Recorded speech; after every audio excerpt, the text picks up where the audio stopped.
여러분 반갑습니다. 사무엘상 말씀 묵상 시간입니다. 하나님께서 우리를 지켜주십니다. 어떤 환난이나 기근이나 대적의 칼도 하나님의 사랑에서 우리를 끊어낼 수 없습니다. 왜냐하면 하나님께서 우리를 불꽃 같은 눈으로 지켜보시며 또 대적으로부터 우리를 보호하시고 우리를 구원해 주시기 때문입니다. 그러므로 우리는 철저히 하나님을 신뢰해야만 합니다. 어떤 환난이나 또 어려움이나 또 내 삶에 있어서 고난이 있다 할지라도 우리가 정신 바짝 차리고 하나님께 붙어 있어야만 합니다. 하나님께 붙어 있을 때에 하나님께서는 그의 백성을 반드시 보호하시며 지켜주십니다. 여러분, 우리가 하나님을 신뢰하면서 하나님께서 우리에게 맡겨주신 이 영적 전투를 잘 감당할 수 있기를 바랍니다. 사무엘 상하가 주는 교훈이 아주 명확합니다. 그 한 가지 교훈이 무엇이냐면 모든 전투는, 모든 전쟁은 여호와께 속해 있다 하는 것입니다.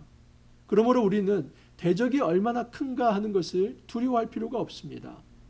전투는 대적이 얼마나 놀라운 무기를 가지고 있느냐, 대적의 수가 얼마나 많느냐, 거기에 따라서 결정되는 것이 아니라 하나님께서 정말 뜻하신 바가 있는가, 또 하나님께서 승리를 주시는가, 그거입니다. 하나님께서 만약 그 대적을 손에 붙여주신다면 그 대적이 아무리 강하다 할지라도, 그 대적이 아무리 많다 할지라도 이겨낼 수 있습니다. 그러므로 영적 전투에서 가장 중요한 것은 하나님의 뜻을 묻는 것입니다. 여러분, 영적 전투에서 실패하는 것은 무엇이냐면 내가 하나님께 묻지 아니하고 내 힘으로 싸움을 해보려고 하는 것입니다. 하나님께서 맡겨주신 이 하나님 나라의 영적 전투를 사람이 가지고 있는 능력으로, 사람이 가지고 있는 뜻과 의지로 행하는 것이 아니라 하나님께 물어보면서 하나님의 힘으로 싸우라고 말씀하여 주십니다. 다윗은 이제 정말 혼자의 몸이 되어서 너무나 힘겨운 고독한 도망자의 삶을 살기 시작합니다. 다윗이 놉 땅에 갔습니다. 그곳에 성소가 있었습니다. 너무나 배고파서 제사장이 그 성소에서 내어준 이 진설병을 먹습니다. 원래 이 진설병은 제사장들만 먹는 것이지 이런 어떤 다윗 이런 사람들이 먹을 수 없었습니다. 하지만 하나님께서는 예외적으로 사람의 생명을 더 존귀히 여기며 그 성소에서 제사장들만 먹는 그 음식을 다윗에게 내어줌으로써 다윗을 하나님께서 선택한 사람이다 하는 것을 보여주십니다. 또한 여러분, 이 성소에서 다윗이 전에 골리앗을 칠 때 사용했던 그 골리앗의 무기도 받게 됩니다. 다윗은 고난에 찬 이런 어떤 도망자의 삶을 살기 시작하는데 그가 심지어 블레셋 땅 가드 왕에게까지 내려갑니다. 사울 왕에게 쫓긴다 그러면 이 블레셋 왕도 자기를 받아줄 거라 생각하고 갔습니다. 그래서 일부 받아주었습니다. 그런데 그 신하들이 요동하기 시작합니다. 이 사람이 누구인가? 우리의 장군 골리앗을 죽인 사람 아닌가? 이 사람이 우리에게 온다면 우리가 위험하다 하면서 오히려 다윗을 죽이려 들였습니다. 그것을 눈치챈 다윗이 미치광이 행세를 합니다. 침을 질질 흘리면서 헛소리를 하면서 그렇게 미치광이 행세를 합니다. 그러자 가드 왕이 이런 미치광이 필요 없다 하면서 쫓아냅니다. 여러분, 다윗이 아둘람 굴에 숨어 들어갑니다. 근데 놀랍게도 그 아둘람 굴에 400명이 다윗 앞으로 나옵니다. 이들 역시도 다윗처럼 쫓겨다닌 자, 정말 곤핍하고 핍절한 자들이 다윗 곁에 몰려들게 되었습니다. 그래서 아둘람 공동체가 만들어진 것입니다. 여러분, 이후로 이 놉 땅에 있는 제사장 85명이 사울에 의해서 학살당하게 됩니다. 점차 이 사울은 독재자가 되고 또 정말 미치광이가 되어서 그의 어떤 이 칼날에 의해서 무고한 제사장들, 백성들이 학살되어 가고 있습니다. 이에 반해 다윗은 어떻게 하면 이스라엘 백성을 블레셋에서 구해낼 수 있을까? 그 고민을 하면서 실제로 백성을 구원해내는 일을 하게 됩니다. 오늘 말씀은 그 한 단면을 우리에게 소개하고 있습니다. 여러분, 이 사울은 자기 백성을 죽이고 다윗은 자기 백성을 살려가는 이 대조적인 모습을 보면서 하나님께서 우리에게 말씀하십니다. 누가 왕인가? 누가 진짜 하나님께서 선택한 왕인가를 우리에게 보여주십니다. 우리가 본문을 통해서 우리가 어떻게 하나님께 선택받은 대리통치자로서 올바르게 살아갈 수 있을지 한번 생각해 보기를 원합니다. 사무엘상 23장 1절에서 14절입니다. 사람들이 다윗에게 전하여 이르되 보소서 블레셋 사람이 그일라를 쳐서 그 타작마당을 탈취하더이다. 어떤 사람들이 다윗에게 나옵니다. 이 그일라는 블레셋과 유다의 접경입니다. 근데 어디에 속해 있냐면 유다 지파에 속해 있습니다. 여러분 다윗이 어디 지파 사람입니까? 유다 지파죠. 그러니까 자기 어떤 고향 사람들이라고 볼 수 있습니다. 그 그일라 사람들은 유다 지파 백성들입니다. 근데 다윗은 자기 코가 석자이지 않습니까? 지금 자기가 거느려야 할 식솔이 400명이 넘습니다. 그는 정말 이 사람들 챙기기도 바쁘고 또 도망 다니기도 정말 벅찬데 어떤 사람이 와서 다윗에게 얘기합니다. 지금 블레셋 사람이 이 사람들이 이 그일라를 치려고 합니다. 이거 어떻게 해야만 합니까? 그때 다윗이 고민이 되죠. 이게 내 어떤 안전을 위해서 도망갈 것인가? 아니면 이 그일라 사람을 위해서 싸울 것인가? 근데 이 다윗의 위대함은 자기가 홀로 판단하는 것이 아니라 이 문제를 하나님께 가지고 갑니다. 2절에 보면 이에 다윗이 여호와께 묻자와 이르되 내가 가서 이스라엘 사람들을 치리이까 여호와께서 다윗에게 이르시되 가서 블레셋 사람들을 치고 그일라를 구원하라 하시니 다윗의 위대함은 먼저 이 전쟁을 시작하기 전에 하나님께 물어본다는 사실입니다. 여러분 모든 전쟁이 누구께 속해 있다고 말씀을 드렸습니까? 하나님께 속해 있습니다. 그러므로 하나님의 전쟁은 하나님께 물어보고 시작하는 것입니다. 그냥 내가 지레 짐작하고 이것은 하나님의 전투일 거라 이렇게 생각하면서 그렇게 하는 거 여러분 이것은 사울이 하는 짓이지 다윗은 이렇게 하지 않습니다. 다윗은 반드시 정말 명확할 것 같지만 그래도 하나님께 한 번 더 물어봅니다. 하나님 대답하십니다. 그 블레셋을 네 손에 붙여주겠다. 그리고 그일라를 네가 구원할 수 있다. 블레셋과 싸워라 라고 얘기를 합니다. 자, 그러나 다윗과 함께 했던 그 어떤 이 백성들은 이것을 너무나 부담스럽게 여깁니다. 지금 우리가 어떤 힘이 있다고 블레셋과의 전면전을 하는가? 3절을 보면 다윗의 사람들이 그에게 이르되 보소서 우리가 유다에 있기도 두렵거든 하물며 그일라에 가서 블레셋 사람들의 군대를 치는 일이니까 한지라. 지금 이 유다 땅에 머무는 것도 너무나 위험천만한 일인데 지금 블레셋 사람과 전투를 하면 만약에 블레셋 사람들에게 쫓긴다면 그리고 사울이 우리를 이제 공격한다면 우리는 포위된 존재, 이 도간에 든 쥐나 마찬가지 아닙니까? 우리 전멸할 수도 있습니다. 다윗이 얘기를 듣고 다시 한번 고민을 합니다. 분명히 하나님께서 나가서 싸워라. 이 블레셋을 네 손에 붙여줄 것이다. 그 말씀을 들었는데도 사람들이 다시 웅성웅성하자 다윗은 재차 하나님께 물어봅니다. 다윗이 여호와께 다시 묻자온데 여호와께서 대답하여 이르시되 일어나 그일라로 내려가라. 내가 블레셋 사람들을 내 손에 넘기리라 하신지라. 하나님은 재차 반복해서 확실한 뜻을 보여주십니다. 여러분 이렇게 재차 반복된 하나님의 뜻이 알려지자 다윗은 더 이상 고민하지 않습니다. 이제부터는 이 전투는 여호와께 속한 것이기 때문에 대적이 얼마나 크냐 이게 중요한 문제가 아니라 하나님이 승리를 약속하셨기 때문에 이것은 용기 있게 일어서야 한다는 것입니다. 다윗과 그의 사람들이 그일라로 가서 블레셋 사람들과 싸워 그들을 크게 쳐서 죽이고 그들의 가축을 끌어오니라. 다윗이 위와 같이 그일라 주민을 구원하니라. 놀랍지요. 다윗은 도망자이고 정말 이 도망자의 어떤 공동체, 아둘람 공동체가 형성이 되었는데 그들의 삶을 챙기기도 정말 벅찬데 하나님께서는 이 다윗의 손을 통해서 그일라를 구원해 주신다 하는 것입니다. 여러분 이 일을 원래 누가 해야만 하는 일입니까? 현직 왕인 사울이 해야만 합니다. 왕이 뭐 하는 겁니까? 그의 백성이 어려움에 처하면 그 백성들을 대적의 손으로부터 구원하는 것, 이것이 왕의 이 사명의 일사명입니다. 백성들을 보호하는 것이 왕의 사명입니다. 그런데 이 사울은 어떤 일을 했었습니까? 22장 18절 주일 말씀에 이런 말씀이 있습니다. 왕이 도액에게 이르되 너는 돌아가서 제사장들을 죽이라 하매 에돔 사람 도액이 돌아가서 제사장들을 쳐서 그날의 세마포 에본 입은 자 85명을 죽였고 제사장들의 성읍 노베 남녀와 아이들과 젖먹는 제자들과 소와 나귀와 양을 칼로 쳤더라.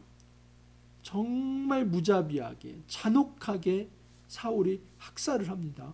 누구를 죽입니까? 제사장들 85명을 죽였다고 합니다.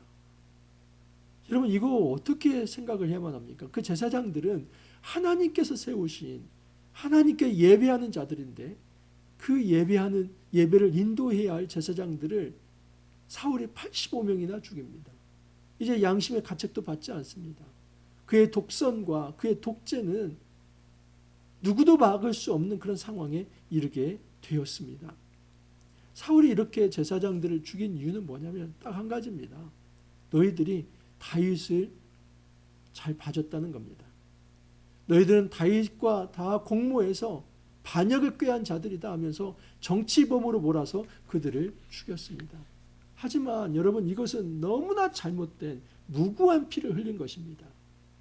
심지어 그곳에 있는 가축과 또 유아들과 부녀까지 죽였다는 것은 정말 이 사울이 이 사적 어떤 복수심을 가지고 헤렘 전쟁을 했다는 겁니다. 원래 헤렘 전쟁은 대적을 치는데 써야 할 전쟁인데 자기 동족을 학살하는데 이 헤렘 전쟁을 하듯이 그렇게 학살을 했습니다.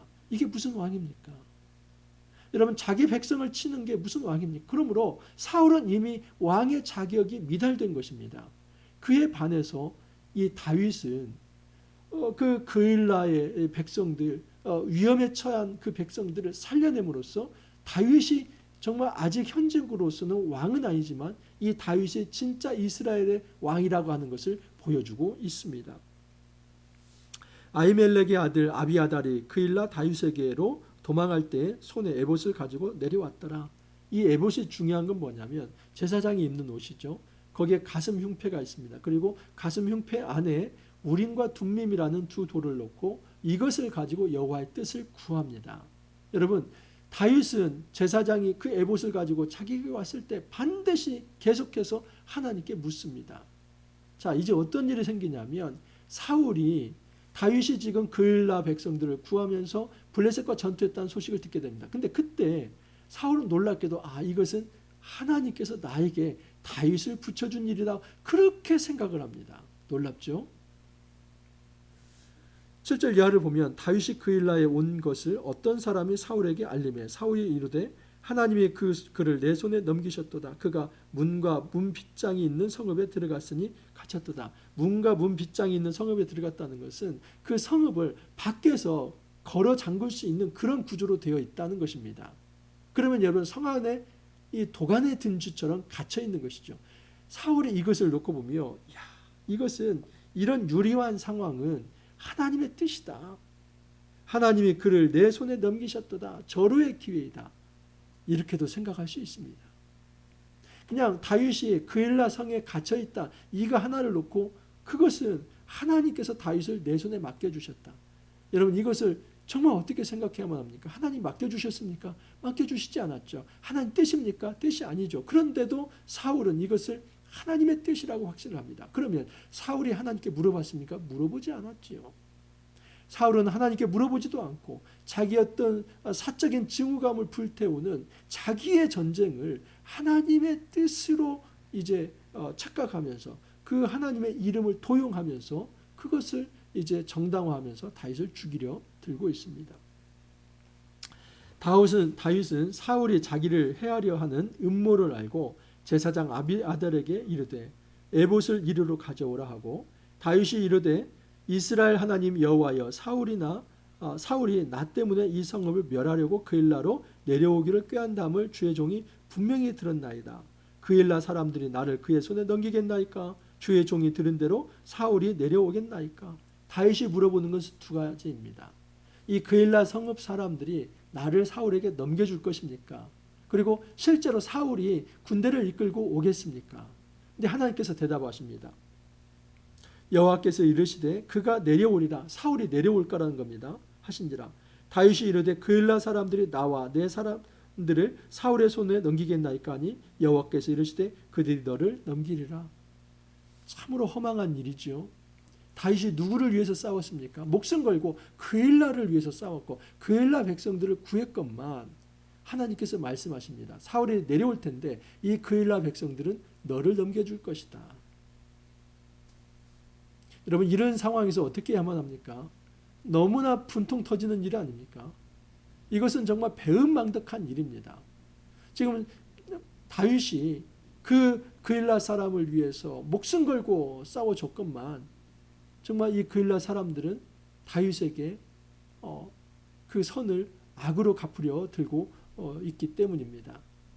그런데 놀랍게도 다윗은 이 그일라 사람과 분쟁하지 않고 조용히 그곳을 떠납니다. 이것이 왕의 모습입니다. 다윗이 그일라에서 피한 것을 어떤 사람이 사울에게 말하매 사울이 가기를 그치니라. 다윗이 광야에 요새에도 있었고 또 십광야 산골에도 머물렀으므로 사울이 매일 찾되 하나님이 그를 그의 손에 넘기지 아니하시니라. 오늘 말씀의 주제입니다. 하나님이 그를 그의 손에 넘기지 아니하시니라. 사울은 매일 찾지만 하나님은 다윗을 매일 보호하신다는 사실입니다. 여러분, 이제 왕의 스위치가 일어납니다. 사울 왕은 현직 왕이지만 왕의 자격을 잃어가고 있고 다윗은 기름 부은 상태로서 아직은 현직 왕으로 이스라엘에 등극한 것은 아니지만 점차 왕의 모습을 드러냅니다. 왕으로서 백성을 지키는 일을 하지만 사울은 왕이면서도 백성을 학살하면서 왕의 자격을 잃어갑니다. 그러면서 하나님은 이 다윗을 그 어떤 위험에서도 지켜주신다 하는 사실입니다. 여러분, 우리가 이처럼 다윗과 같이 하나님을 신뢰하며 하나님께서 맡겨주신 이 영적 전투 사명을 신실하게 감당한다면 우리의 목숨, 우리의 삶 하나님께서 지켜주실 것입니다. 우리가 이 땅을 살아가면서 어떤 대적의 수가 많은 것, 그들의 능력이 큰 것, 이거 두려워하지 않기를 바랍니다. 그것은 여호와의 전투의 방식이 아닙니다. 하나님의 전투는 이것이 하나님께서 우리에게 붙여주신 싸움인가, 그것을 확인하는 이 질문이 중요하고, 또 하나는 그것이 확인되었다면 정말 용기 있게 나가서 싸워야만 한다는 사실입니다.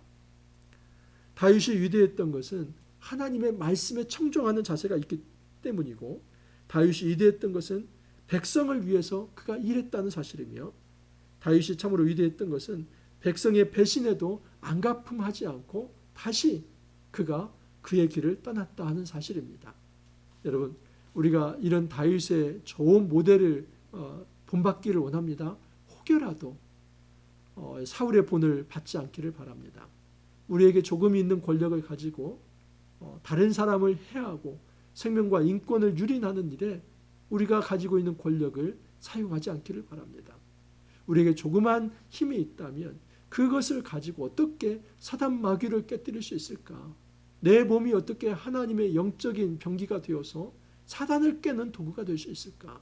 그것을 고민하면서 하나님께서 우리에게 맡겨주신 이 영적 전투를 믿음으로 용기 있게 거룩하게 잘 감당할 수 있기를 간절히 소망합니다. 이렇게 기도합니다. 주님, 감사합니다. 새로운 한 주를 또 저희들에게 허락하여 주심에 감사드립니다. 주님, 우리에게 맡겨주신 영적 전투가 있습니다. 사단과의 싸움, 결코 쉬운 싸움이 아닙니다. 대적이 너무나 크게 보입니다. 하지만 하나님께서 맡겨주신 싸움이라고 한다면 하나님께서 승리를 주실 것이기 때문에 용기 있게 일어섭니다. 주님, 공동체 속에서 또 가정 안에서 또한 우리 사회 속에서 우리가 당하고 있는 어렵고 힘든 모든 고난의 상황 가운데 우리가 낙담하지 않게 하여 주시고 패배주의에 빠지지 않게 하여 주시며 정말 하나님이 주신 하나님께서 공급하시는 그 힘과 지혜로 모든 영적 전투를 잘 감당할 수 있게 하여 주옵소서. 주님, 감사하옵고 예수님 이름으로 기도하옵나이다. 아멘. 한 주 또 말씀으로 시동을 걸었습니다. 이번 한 주도 어렵고 힘든 상황에 있는 모든 분들 파이팅 하시고 힘을 내시길 바랍니다. 주님 주시는 힘으로 승리하는 한 주 되기를 간절히 소망합니다. 여러분 파이팅 하시고 또 내일 찾아뵙도록 하겠습니다. 감사합니다.